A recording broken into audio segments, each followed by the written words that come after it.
authentic conversations about ourselves and our community, exploring topics that uplift and inspire us. From personal growth to social change. So grab your teacup and get ready to join the conversation.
being truthful, and the other one had to do with evidence. And they asked the court, look at the evidence. Look at what those text messages were from Cassie Ventura, from Jane, where they appeared to be willing participants. But the government reminded the jurors that even if you've seen 100 of those text messages where it looks like they are willing participants, you only need to find one time, for instance, with sex trafficking, that they were forced or there was fraud or coercion. So it's very broad when you look at this case as a whole, and a number of legal experts that I've spoken to have talked about that openly, especially when it comes to racketeering, conspiracy. But simply put, the defense said that this was a case that was overcharged, and they thought it had to do more with personal drug use and threesomes, not racketeering, they argued in their closing arguments last week. Jericka, as I mentioned, this is an evolving situation. I want you to please stay with us in case there are any other developments, which I know you will convey to us as soon as they arrive. In the meantime, I want to bring in CBS News legal contributor Caroline Pelosi, who joins me now for some analysis. Caroline, for the audience who may not be accustomed to this process of a partial verdict, is that rare or somewhat common?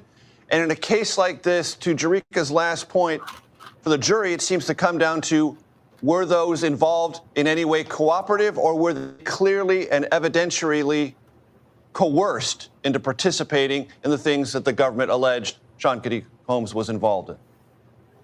Yeah, to the first part, it is pretty rare, although it gets less rare the more charges that the jury has to deliberate on, right? So this is not just a 1-count indictment. This is a 5-count indictment. And as Jericka noted, the RICO charge is quite complicated. There was, a lot of information about just the law of RICO for the jurors to digest. So it doesn't surprise me that that's the one they're potentially hung up on. I would note they have not yet reached a partial verdict. They have told the judge that they have come to an agreement on those remaining 4, or the last 4 charges, but that they're sort of deadlocked on that first charge.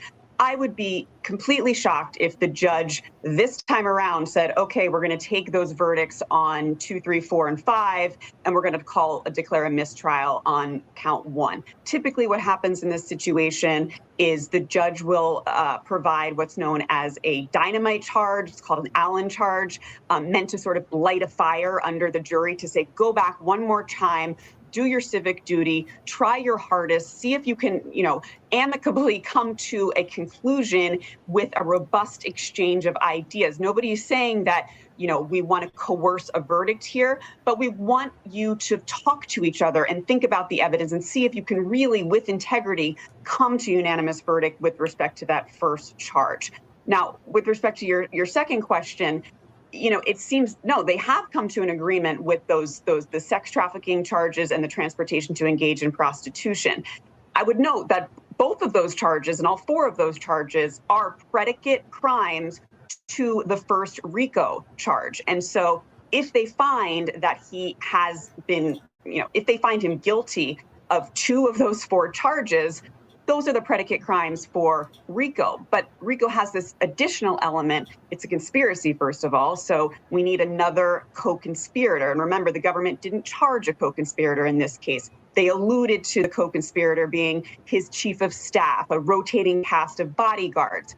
But they needed to show that there was an agreement, that the organization knew what it was doing, that it was an enterprise, not in law, but in fact, that people understood the object of the enterprise, which was to promote Sean Combs and his brands and sort of fulfill any deviant sexual desires he may have had, and then to cover up any crimes committed over the course of fulfilling those sexual desires. And so you do need to buy in a little bit more to a more structured, planned, again, RICO, you think mafia, mob, organized crime, drug rings, things of that nature. So this is sort of a novel interpretation of the RICO charge, although it's being used more and more. So this is interesting on both sides. It's clearly, the jury was not buying whole cloth what the government was selling. And Caroline, to make it clear to our audience, the jury has notified the court it has reached a verdict. We do not know what that verdict is, guilty or not guilty. We know its pendency is before the court. but unresolved is count one. And it is, if I heard you correctly, your expectation, based on lots of experience, that the judge will say, go back and try some more.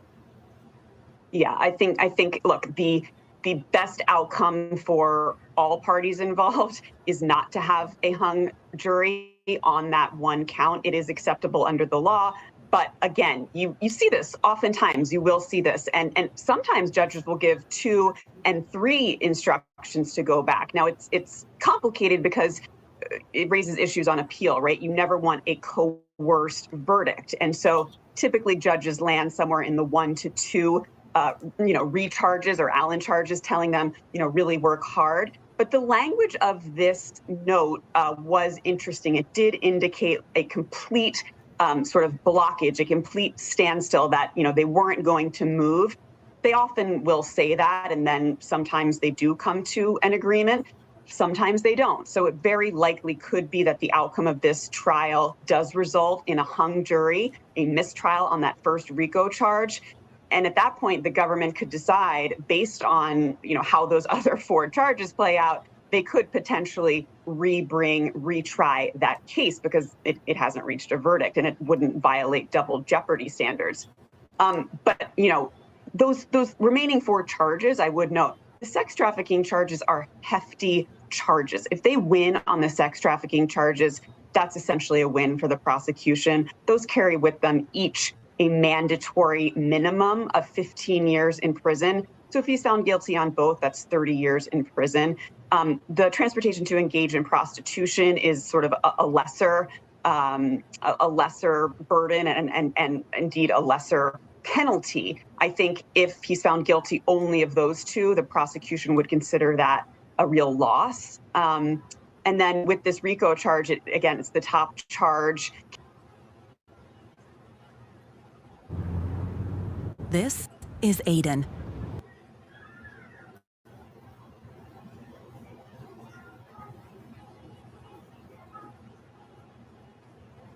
Possibility, a maximum sentence of life in prison, depending on how the guidelines play out with respect to this particular defendant. But there's a lot of different ways this could play out at this point, a lot of known unknowns, as it were. Caroline Polisi, thank you so much for that perspective, especially on the charges and if guilty verdicts are brought, the implications for Sean Diddy Combs. I want to bring back Jericka Duncan, who's there at the courthouse with any latest of the developments, as well as a sort of summary of this very busy afternoon. Jericka? Yeah, I'm just getting a note, Major, and it says at the end of it, because it's kind of long, I'm trying to parse through it all, but that the judge could inform the jury if it deliberates, we persist, they would come back Monday, July 7th. And then it says, I can tell them if they agree July 3rd and make accommodations, but that does pose logistical issues. Which way do parties want to go? Government says give them the option to deliberate on the 3rd. And then defense says they need a minute. So this is happening in real time. But I think all of this means that the judge is moving in that direction of saying, listen, you guys have been deliberating, 12, 13 hours. Let's go a little bit longer to see if you guys can reach a verdict on that count 1. This is playing out, as Jericka just noted, in real time. It is incremental. The judge is wrestling with the various equities involved, with the jury coming back to it with verdicts on 2 of the 5 charges, not on count 1. That's our recap. This jury in the Sean Diddy Combs trial in New York City has reached a partial verdict. Let me reset that on 4 of the 5 counts. The jury has informed the judge it is unable at present to reach a decision on count 1. That charge is a racketeering charge.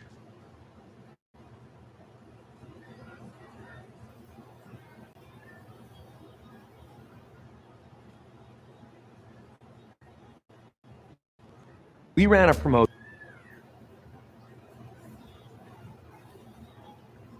All right, sippers, let's get into it. More on Diddy. The jury has come up with a partial verdict in the Diddy trial. Okay, reaches partial verdict on 4 counts. Must decide on RICO charge before announcement. Y'all. Okay. So the jury deliberating the Sean Diddy Combs ex trafficking and racketeering case told the judge they have a partial verdict, having charges against the hip hop mogul and have been directed to keep deliberating until they can reach a conclusion on the sprawling federal racketeering charge he faces. So they are kind of in a sense undecided on the racketeering. Okay, on Tuesday, today afternoon, just after 4, Judge Arun Subramanian received a note from the jury that they are stuck on the racketeering element of the case, noting that there are jurors with unpersuadable opinions on both sides. And at the end of the day on Monday, jurors sent their second note since starting deliberations in the morning to Subramanian, seeking clarification regarding what qualifies as drug distribution. Okay, so we went over that yesterday, what that looks like, y'all. So if you don't completely understand, please go back and watch yesterday's live on Diddy. Okay, what the drug distribution, it means that any amount of any substance that you transfer from one person to another, they are now considering that drug distributing. Okay, it doesn't matter the quantity, it doesn't matter any of that. Okay, it matters the fact that you placed it in another person's possession from yours. Okay, this was certainly related to the alleged crimes that the feds say Combs committed and related to the racketeering conspiracy charges that he faces. The question related to whether or not a person receiving an illegal substance had previously asked the person accused of distributing the drug if this counted as criminal distribution. Okay. I asked at that time that you keep deliberating, says the judge, Subramanian. He also read to the 8 men and 4 women an excerpt from the jury instructions.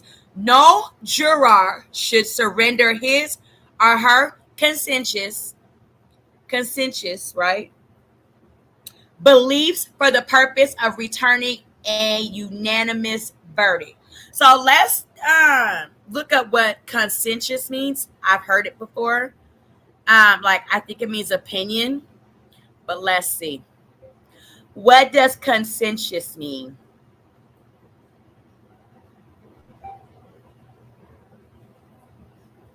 Okay, so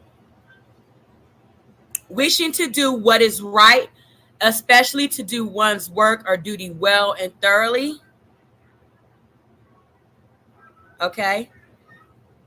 The act does not provide exemption from service on the basis of personal conscientious beliefs. Okay. So they're saying the judge is asking them to base it on the facts of the case and not what they think or rather believe they should, make a verdict about. Okay. Make a verdict on. A decision on.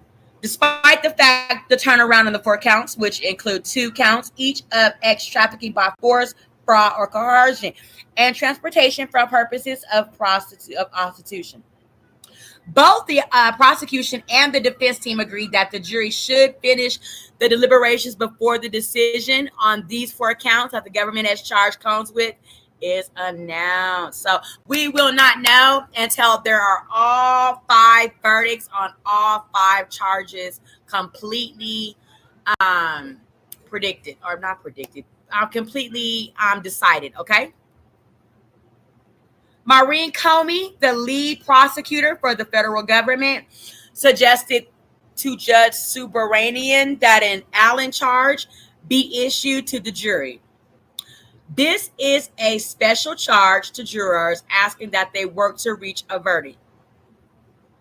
While some states have banned this practice, it is allowed in federal cases, y'all.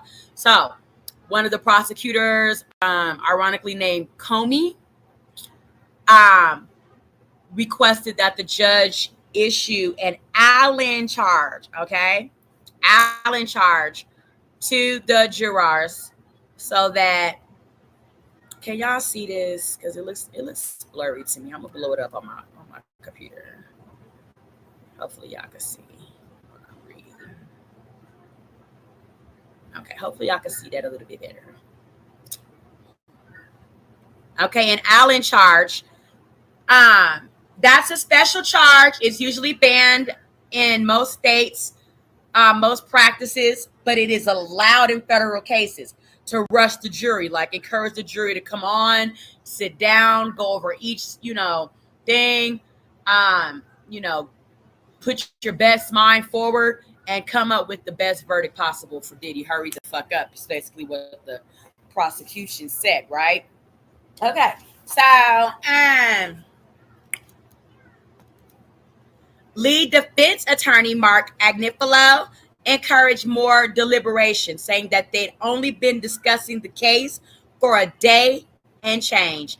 His defense team was described by the New York Times as having a grim look on their faces when they learned of the quick decision on the trafficking and transportation for purposes of prostitution charges. Like, they just went into deliberation, I think either Friday or yesterday. And, it must have been yesterday. Because he said a day and some change. And I can understand this is Diddy's life. They're trying to give Diddy life on the racketeering charge, right? So, Combs has pleaded not guilty to 5 counts contained in an indictment, including trafficking and racketeering. He has remained incarcerated without bail in Brooklyn. The disgraced hip-hop icon faces life in prison if found guilty on all charges. During the prosecution's closing arguments last week, Southern District of New York Attorney Christy Slavik said that on the racketeering charges, the jury must be unanimous in their voting, that Combs knowingly and willfully agreed that he or a conspirator would commit 2 acts of racketeering. Okay? So, or if not, it'll be a hung jury, right? So she said there is evidence of multiple acts committed by Combs and his enterprise: drug distribution, kidnapping, and arson attacks. So drug distribution between him and all his, sex workers. Kidnapping, I guess, would be with the Capricorn Clark, said that he kidnapped her. And then the arson on Kid Cudi. Bribery, facilitating bribery. Who did he bribe? I don't know. I guess he was bribing them, to do things or whatever, however have you, like, do this or else, you will be fired, you will be humiliated, you will be blackballed, whatever, however. Facilitating trafficking, like, keeping them in the different hotels, places and spaces for days, nights, weekends, things like that. And also facilitating, like, paying for it, making sure that it was stable and set up to be used for the purpose of the trafficking. The government saying facilitating the travel for commercial for his girlfriend Cassandra Ventura, the pseudonym Jane, and several male sex workers, forced labor and covering up crimes, y'all. It's a lot for Sean Diddy. It's a lot, y'all. Following the conversation with the judge Subramanian, the jury decided to conclude its deliberations for the day, and they will return tomorrow at 9 a.m., y'all. So we will be on the lookout for tomorrow at 9 a.m. Let's go and see what everybody's talking about on the Diddy verdict in. Okay.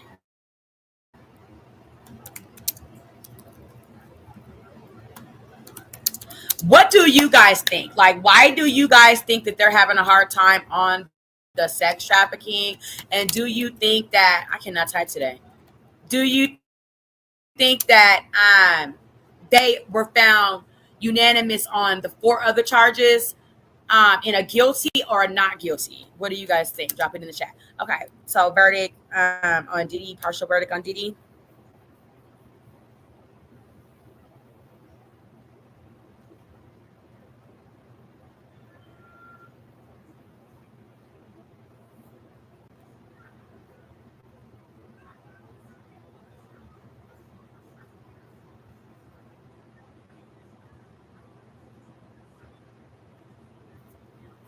think that they found Diddy not guilty on the other first charges if they want to send it to prison for life.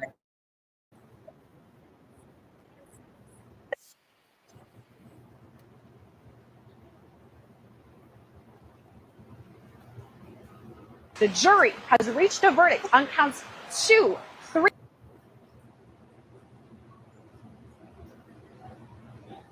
Judge Arun Subramanian says that we have reached a verdict. The jury has reached a verdict on counts 2, 3, 4, and 5, unable to reach a verdict on count 1, as we have jurors on each side.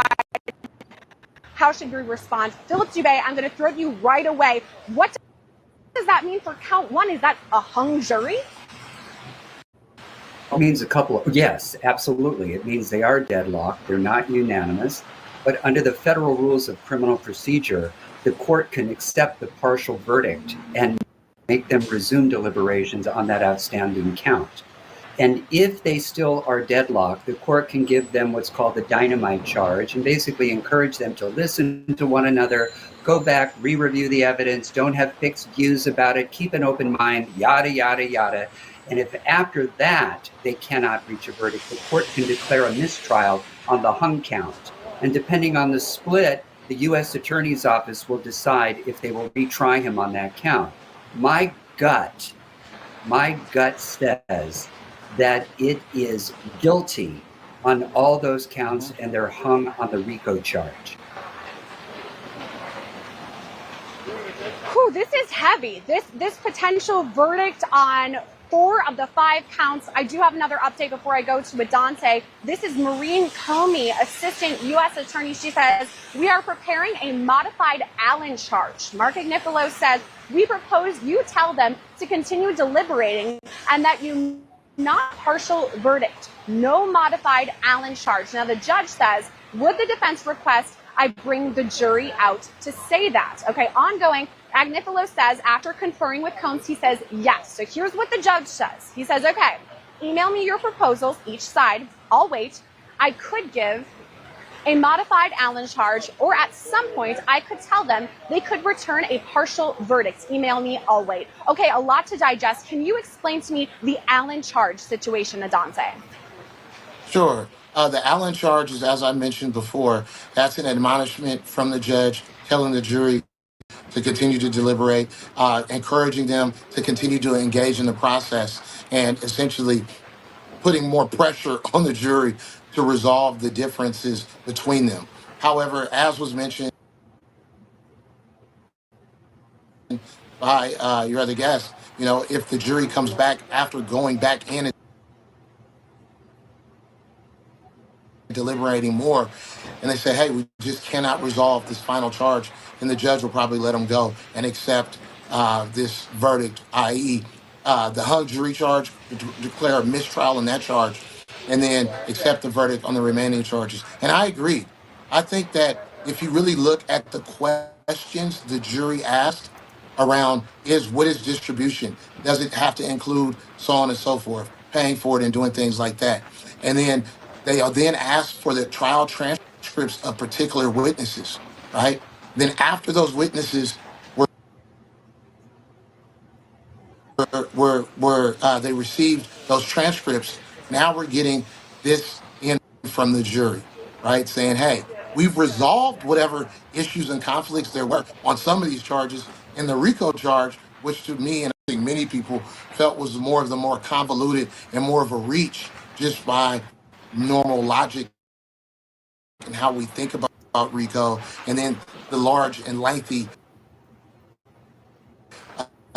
voluminous charge and subparts to it could be confusing, as was mentioned, to a judge, a lawyer, and much less an everyday ordinary citizen who doesn't deal with the law. So that's not surprising that it's hung on the RICO charge, and I'm sure that's also why Diddy is sitting there holding his breath, because he certainly asked his attorneys, what does this mean?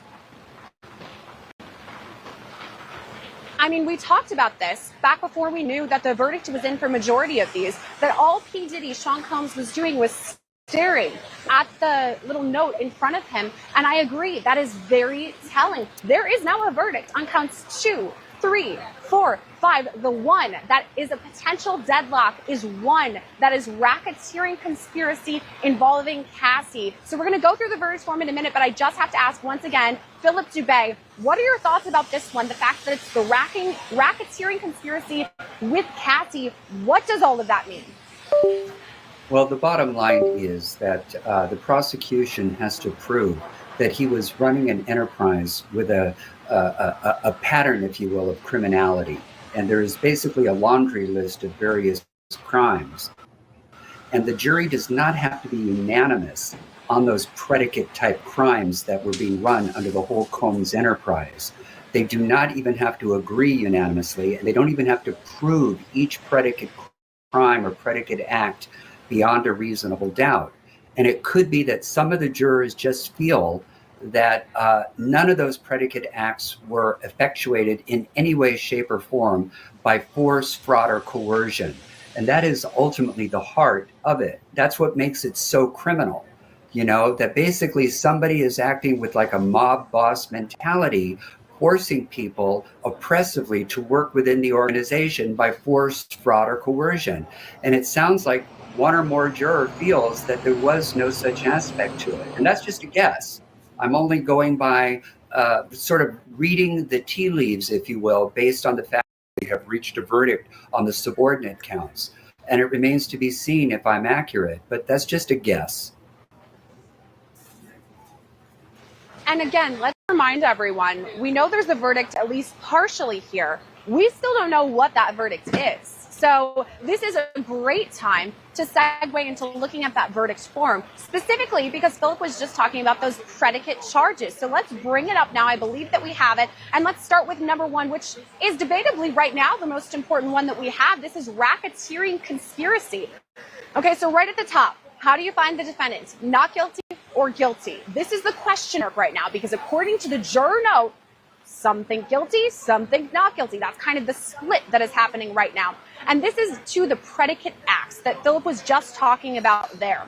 If and only if you find the defendant guilty of count one, which types of racketeering acts do you unanimously find were involved in the offense?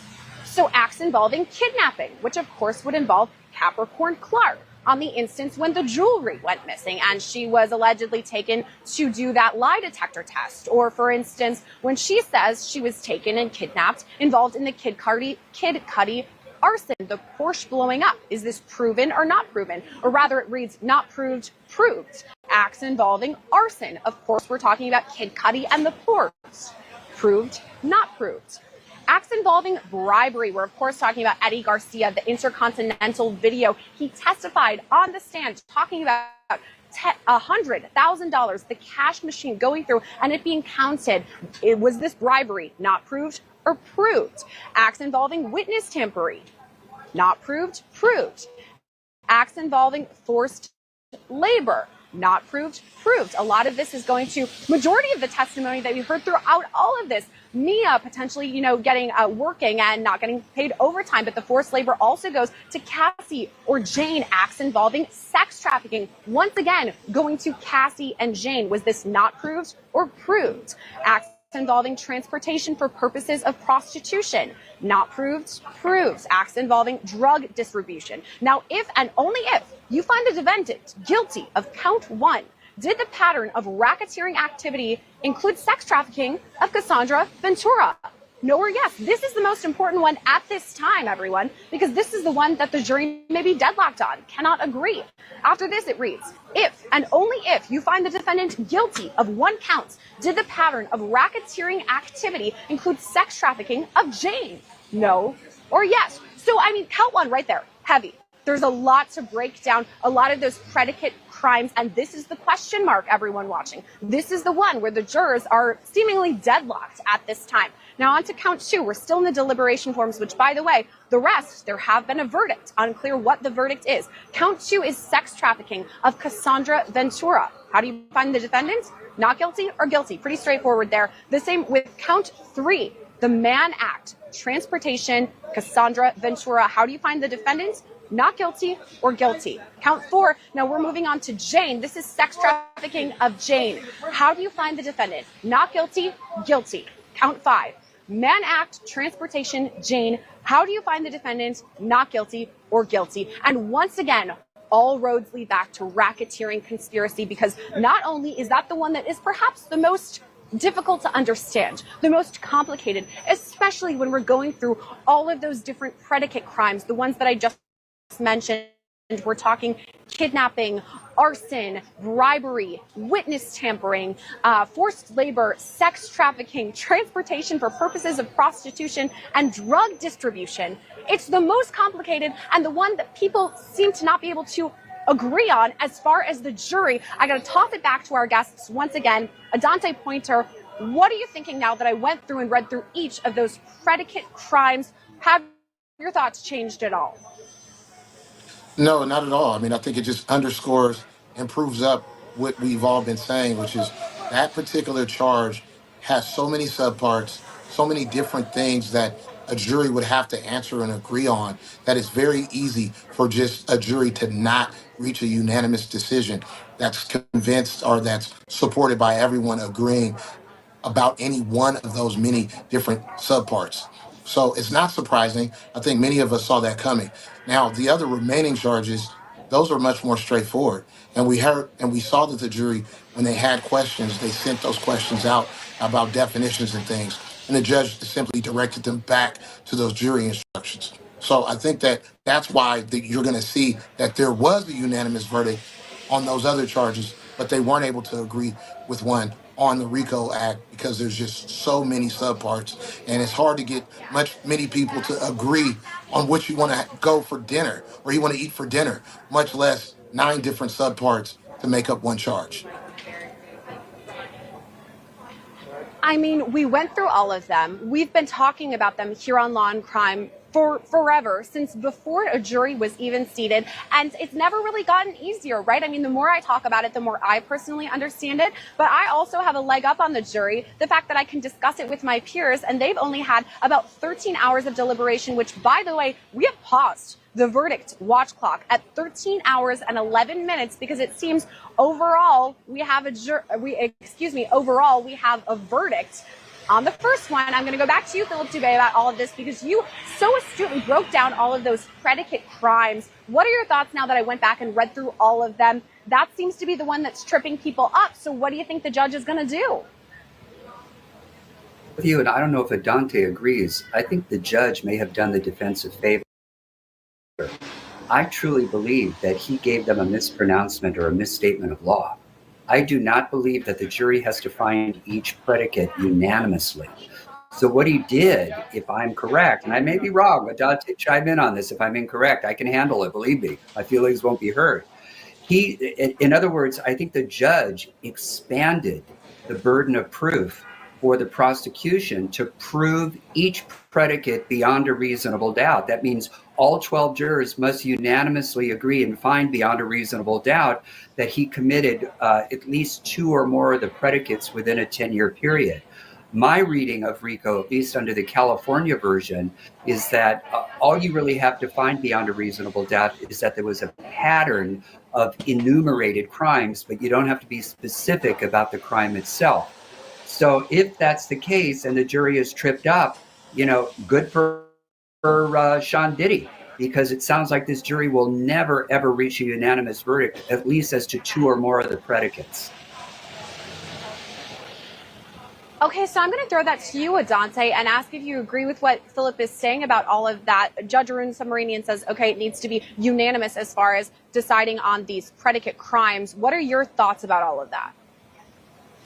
Well, frankly, when I think about that, and when you were showing us the jury verdict form, I was in my mind, I'm thinking, look, you have this is one of the most high profile, if not the most high profile trial taking place right now. Those jury verdict forms are debated, they're reviewed, not only by the attorneys you see in the court, but by other attorneys who are assisting on the case back in the office, be it on the defense side or the prosecution side. And I've been in that situation, and everybody can still get it wrong in terms of the way it's enumerated and or the way the jury instructions are provided. My understanding is that they do need to come to a unanimous decision as relates to at least one of those subparts in order to support the the RICO charge. But we're all going to find out because no matter what happens here, best believe you're going to see this wind up in the appellate court.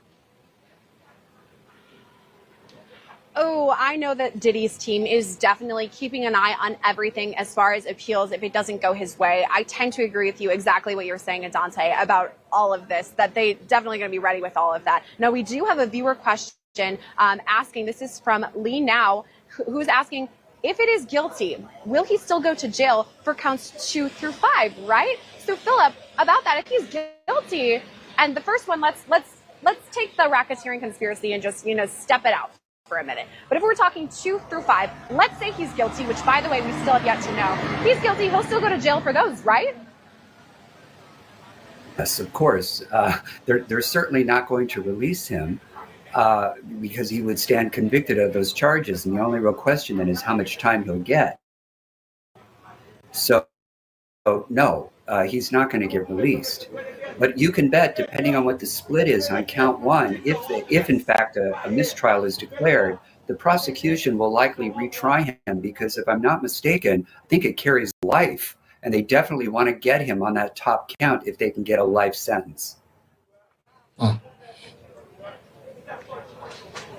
A lot to think about here. I again want to remind anyone who has just tuned in that we have reached a verdict. The jury has reached a verdict in counts 2 through 5. It's that number 1, the racketeering conspiracy, that is still the question mark at this time. Now, we do have some questions. Where's Jesse? Where's Elizabeth? And let me answer them both right now because this is a really intense time. Elizabeth Milner is in the courthouse behind me. She is there in the courtroom so she can make sure to get the latest updates, be there to see how Diddy reacts to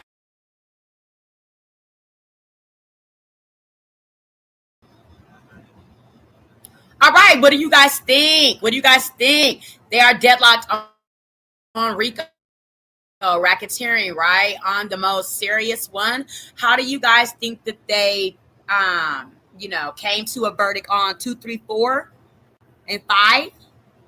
I want to say not guilty. I'm trying to be optimistic for Diddy in that matter, even though the prostitution ones were the ones that everybody was like, they're going to get Diddy on that. If anything, the feds are not going to let him just slip through on every single thing. We're continuing to see, right?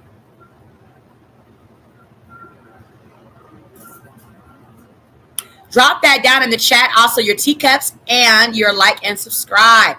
Tanisha Talks Tees on the verdict watch for Diddy. I have some breaking news on another case you've been following. There's a verdict coming in. The verdict is in the Diddy trial. Okay. So the on counts 2, 3, 4, and 5 have a verdict. Go ahead, Jamie. So what was the verdict?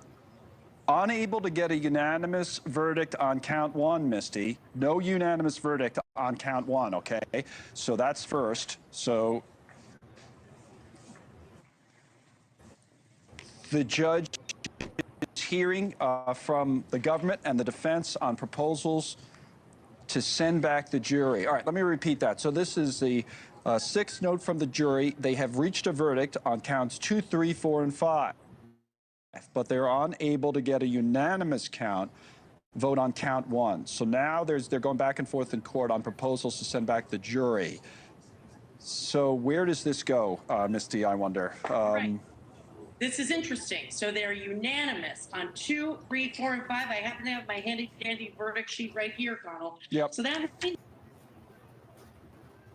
unanimous on the sex trafficking. That's count 2 relating to Cassie Ventura. Okay. They're unanimous on the Mann Act. They're unanimous on section prostitution, crossing the line, state lines prostitution, Jane. It means they're not unanimous on racketeering. So racketeering's count 1. Yes, right? Count 1. So the judge is making a determination to send the jury back into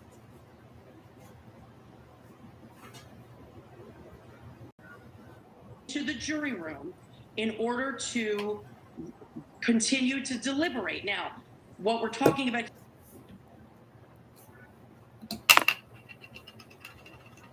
here, both parties are saying, what is the instruction going to be? Is it going to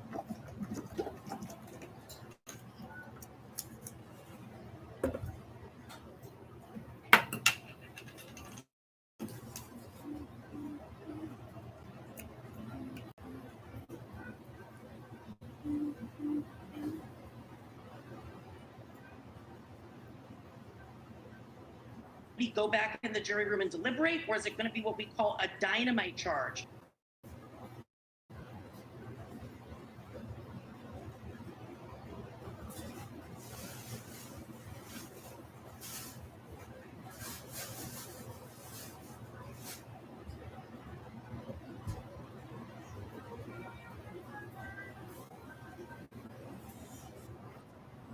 Which is basically the last chance. It's the last ditch effort. Everybody go back in. The people that are in the minority, listen to those in the majority and have an open mind. Don't change your convictions, but have an open mind. So what will be communicated is going to be critical to how quickly this case gets done. Well, we've had so many conversations about this, especially in the early part of the trial, in particular, Misty, about the RICO charge, right? That would be, you know, you're basically asking this jury to say that this guy is at the head of a criminal enterprise, kind of like a mob boss, which is what we've compared it to in the past. So that's the one where they can't get to a unanimous verdict, which probably, if you were going to pick one, wouldn't necessarily be a surprise. I mean, what did you think of the racketeering charge to begin with?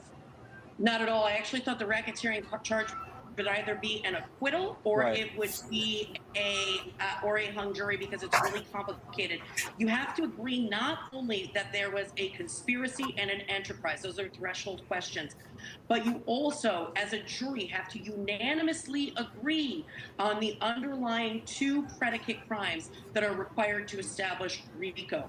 So all of that in total, that's a lot of agreeing, Connell. That's a lot of unanimity, right? So it's difficult to come to a consensus on that. I always felt like it was thin, but I'm not surprised to hear a hung jury. That, to me, and listen, that hasn't been declared, by the way. I'm saying hung jury, but it's not a hung jury till the judge declares it.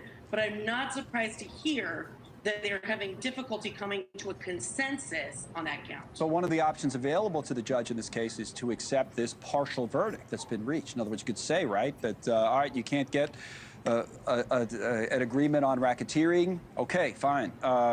That's where the hung jury is, but we'll accept the verdict, which they've reached on the other charges. We don't know what the verdict is, but they could just, the judge could just accept the partial verdict, right?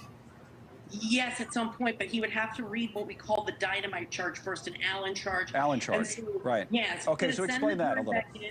He'll either read the Allen charge or the dynamite charge, and which would tell the jury to really listen to those that are in the, whoever's in the minority, to listen to who's in the majority, keep an open mind, listen to the arguments. So he'll listen to that, or he'll make a decision, the judge will make a decision whether to read the Allen charge or whether or not to say go back in and deliberate and maybe read the Allen charge at a later time. That's what the lawyers are likely speaking about with the court right now. Okay, so now it's time to kind of take a second and think about the testimony that we had in the trial. So what stood out to you now that we know there's been a partial verdict? Again, we don't know what the partial verdict is. We just know that on the one charge, the RICO charges, racketeering, they can't reach a unanimous verdict. Thank you for watching. Subscribe below and download. All right, we are continuing on. Do you see how that white man looked at her when she said she thought he would get acquitted, y'all?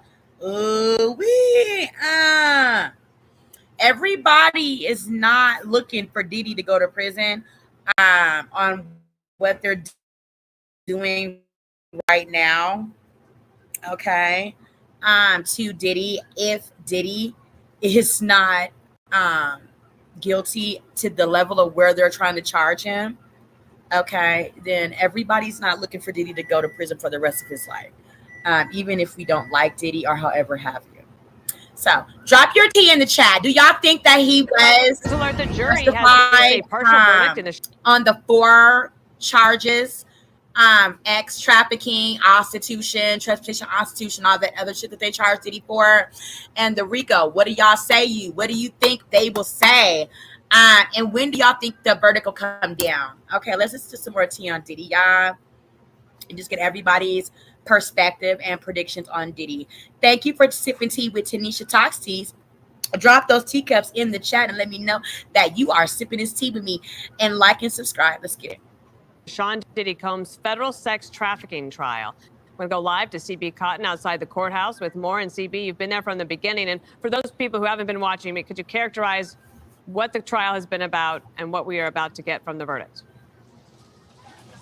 Hey, Dana, great to be with you. So this is another explosive moment in the courtroom during this 2-month-long trial jurors announcing this afternoon that they were unable to reach a unanimous decision on count one, the most serious charge in this case, racketeering conspiracy. Jurors sent back a note just before 4:30 local time this afternoon to let the court know that they had reached a verdict on counts 2 through 5, but could not reach a unanimous decision on count one. Again, the most serious charge in this case. Right now, the judge is talking with both sides about what to do next. He has told the courtroom he does not want to give a partial verdict. So now he's weighing two other options, which would be sending the jury back to continue deliberations or giving some version of an Allen charge, which would be which in most cases would be instructing the jurors to go back and continue deliberations on the count that they can't reach a consensus on. So to learn more from inside the courtroom. But I can tell you, when this note was sent back today, it's the sixth note between the 2 days of deliberations.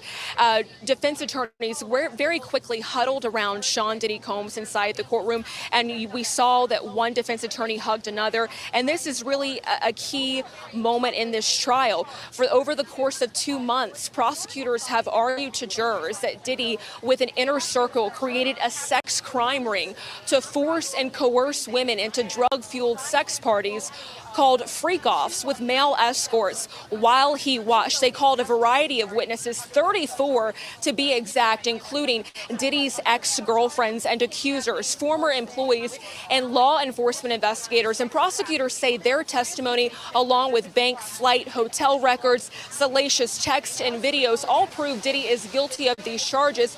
The defense, of course, takes a much different stance. Defense attorney Mark Agnifilo, in his closing argument, told jurors this is an exaggerated case. Diddy is guilty of. Okay, so Sippers, let's go over the charges against Diddy. We got count 1, racketeering conspiracy. That's the one that they are deadlocked on. They are deadlocked on racketeering conspiracy. Count 2, trafficking by force, fraud, coercion. That would be whatever they said that he did to Diddy or Cassie and Jane Doe. Count 3, transportation to engage in prostitution. So that would be, between them and the ex-workers. Count 4, trafficking by force, fraud, or coercion. So there's 2 counts of the same thing. Okay. Count 5, transportation to engage. There's 2 of the counts are the same. They're the same. So he has, more than 1 count on the exact same charge. So, what do you guys think? Do you think Diddy, jurors unanimously came out on a guilty on all 4 of those counts? Trafficking by force, fraud, or coercion, and then transportation to engage in prostitution? Or do you think that they said, nah, we're not going to get Diddy on that? We don't believe that the prosecution made their case against Diddy to the fullest, extent of the reasonable doubt for us. We find that there's reason to doubt what the prosecutors laid down for us. Or do you think they were like, nah, we're going to give Diddy, a guilty on count 2, 3, 4, and 5? Let me know, y'all. These charges. The defense, of course, takes a much different stance. Defense attorney Mark Agnifilo, in his closing argument, told jurors this is an exaggerated case, and he repeatedly called it a false trial. He insisted that all the sexual encounters were consensual, and he painted these accusers as women who have agency. In fact, he said about ex-girlfriend Cassie Ventura, he described her as a woman who likes to have sex, and he said good for her. So you just right there, it paints the difference, the stark difference between the arguments in this case. And right now, the latest that we're learning from inside the courtroom is that jurors are unable to reach a verdict on count 1, racketeering conspiracy, the most serious charge. If Diddy were to be found guilty on that charge, he could spend the rest of his natural life behind bars. I'd say the next most serious charge in this case is sex trafficking by force, fraud, or coercion. Now, we don't know how jurors have decided indicted on those charges of sex trafficking. But if he were to be found guilty on those charges, the next most serious, he could spend up to 15 years in prison, up to life in prison. So 15 years to life in prison. And then the last charge is transportation to engage in prostitution. We also know jurors reached a unanimous consensus on that charge. We have seen a lot of action here outside the courtroom, a lot of activity.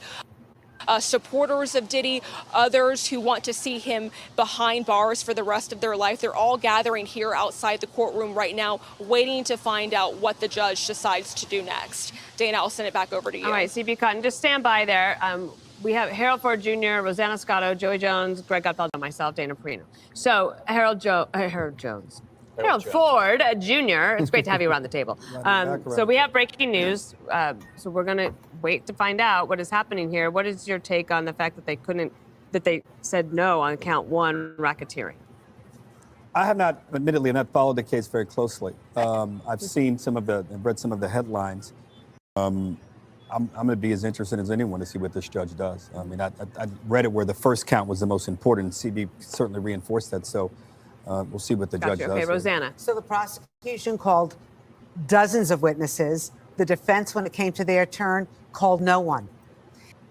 In the summation, Diddy's defense called this a modern love story between Diddy and Cassie. And anybody who saw the footage of Cassie getting beaten up in the hallway, I'm sorry, if that's a modern love story, I don't want to be a part of it.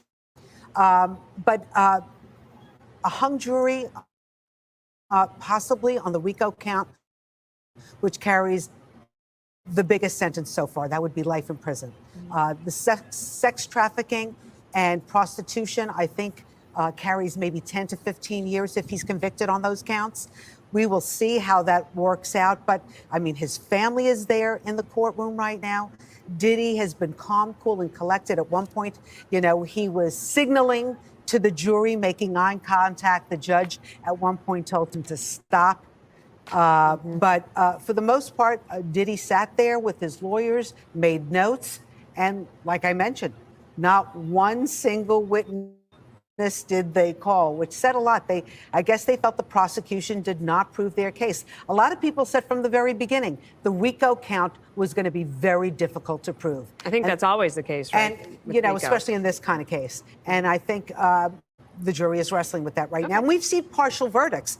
Just about 2 weeks ago, Harvey Weinstein, another big case in another courtroom, that was in Manhattan criminal court. This is in federal court. They had several partial verdicts, and the judge read those verdicts over 2 days. So hearing partial verdicts is not that unusual. CB, can you characterize a little bit more what happened inside the courtroom? Why is Amazon paying me $600 a day? Because I use Amazon AI. I'm going to show you a way to potentially make money by pairing Amazon with the power of AI. We're going to keep at it. Diddy's verdicts, 5 counts, 4 are in, Dana, 1 so deadlock. I can tell you there were some interesting moments between Diddy and his mother today. His mother has been inside court almost every single day of this trial, and several of his adult children have also been here almost every single day. So this morning, before Diddy exited the courtroom, he waved to his mother and another family in the front row, and he told his mother to just relax, and he complimented her outfit. And then yesterday, we had one of our several courtroom producers inside who say they saw Diddy lead his family in prayer before deliberations began. So we're getting this sense that Diddy's family, you know, they're standing strong behind him from the moment these charges were filed until we get this verdict from the jury, the final verdict from the jury. I can also tell you that Diddy has had 2 books with him as jurors continue to deliberate. Both of them are self-help books about positivity and happiness. And Diddy's defense team asked the judge for permission Diddy to have those books with him as jurors continue these high stakes deliberations. And I also want to note that it's been very interesting just to watch as these deliberations got underway. Yesterday, about an hour into the deliberations, they came back with a note to say they had concerns about one of the jurors and whether or not that juror could follow the judge's instructions. Well, the judge ultimately decided to send a note back to the jury and reminding them of their duty to deliberate and also telling them to follow his written instructions on the law. At this point, the judge didn't take any further action as it pertains to that juror who others were concerned about. But you may remember back on June 16th, another juror was dismissed over inconsistent statements about where he lived. And the judge expressed concern with that juror that maybe he gave those inconsistent statements because he simply wanted to sit on such a high profile case. And I was going back through the charges just to make sure that I'm delivering, the sentencing correct, the possible sentences correct. And yes, for the transportation to engage in prostitution or the sex trafficking by force, fraud, or coercion counts, the minimum that Diddy could be sentenced is 15 years in prison, and the maximum would be life in prison. And of course, the racketeering conspiracy that jurors could not reach a consensus on, the most serious one is automatic sentence of life in prison. So we're still watching to see what the judge ultimately decides to tell these jurors when they go back into the deliberations room. Thanks, CB. I want to bring in Trey Gowdy. And Trey, from a prosecution standpoint, I imagine obviously they're disappointed that count one racketeering comes back with a no. Did they overreach there in charging it in the first place? It's just a very complicated, most lawyers cannot explain RICO. So to expect 12 people, average citizen jurors, to understand a criminal enterprise, predicate acts, the time period, it's just a lot to ask. Now, there's a reason to charge it even if you don't win. It opens evidentiary doors that might be closed. So lots of times prosecutors will charge something because it enables you to get extra evidence before the jury, even though you don't really expect to get a guilty verdict on that count. What does it mean for the judge to possibly consider an Allen charge? An Allen charge is basically a judge saying, go back, revisit your positions, but don't surrender a deeply held conviction. The defense attorneys don't like them. Prosecutors, it depends on what the split is. If the split's 10-2, then a prosecutor is going to love it if it's in favor of conviction. An Allen charge is basically a judge reiterating, look, you got to reach a consensus. It has to be unanimous, but do not do violence to your own conscience. In other words, don't just go along to get along, but it does have to be unanimous. Look, there's a lot of controversy around Allen charges. Defense attorneys don't like them. Because they benefit from a hung or split jury, whereas prosecutors only win if they're unanimous. And we're bumping up against, I imagine the jury wants to get home, right? They've been at this trial for quite a while, and we have the 4th of July coming up, so that might also be on their minds? That's always on their minds. I don't think they were sequestered. It's really on their minds when they are sequestered, but you can't talk about it. You're not supposed to. Whether they do or not is open to debate. I really think it is more the complexity of the charge. If you listen, Dana, if you sit in a courtroom, even as a lawyer, and listen to the jury instructions, they're hard for the lawyers to follow. And sometimes the judges won't send the jury instructions back into the jury room. So you're having to remember the elements. Now, this judge may have sent his instructions back, but really, you just have the exhibits in the indictment, and you're trying to understand this complex thing called a continuing criminal enterprise. That's hard. Like sex trafficking, they can get their head around. Prostitution by force, interstate commerce, you can get your head around. RICO is complicated. Prosecutors fall in love with it. It's kind of the darling of their nursery. I don't know what you get from RICO that you can't get from just an ordinary conspiracy charge, which is what most of us did. We didn't go with RICO. We went with just a garden variety conspiracy. What do you think about the defense basically just not even calling witnesses, saying we're done here? And I guess they assumed that the jury would think that the prosecution didn't prove the case beyond a reasonable doubt. That's high stakes poker. Usually when the defense does not call witnesses, that defendant is called an inmate. And I've said that my entire career. That's a fancy way of calling someone an inmate. You've got to give the jury a reason for reasonable doubt. And to simply say the prosecution hasn't met its burden, most jurors don't really understand what that burden is. I mean, if I told you have to prove something to me beyond a reasonable doubt, you're thinking on a numerical scale. Does that mean 90%, 95%? It's certainly not 100% because you can't prove anything to that.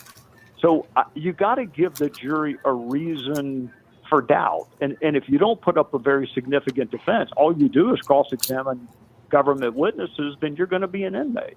Click here to subscribe to the Fox News YouTube page. All right. Sorry, y'all. I'm over here munching on some pork skins. Diddy verdict, partial in. 4 counts. They said yes. We have it a unanimous vote. 1 count. They said no, we do not. That 1 count is RICO. That 1 count is the RICO charge. So we are at on it, y'all. Verdict watching on Diddy. Okay. There are a verdict in and a verdict out.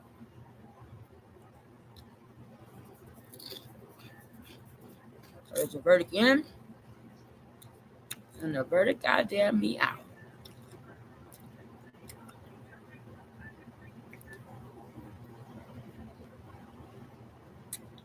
What say sippers?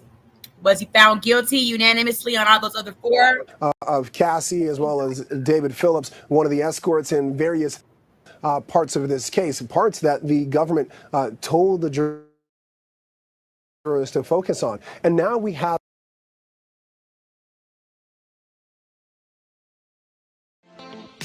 Thanks for watching. Remember to show your support by liking, subscribing, and sharing.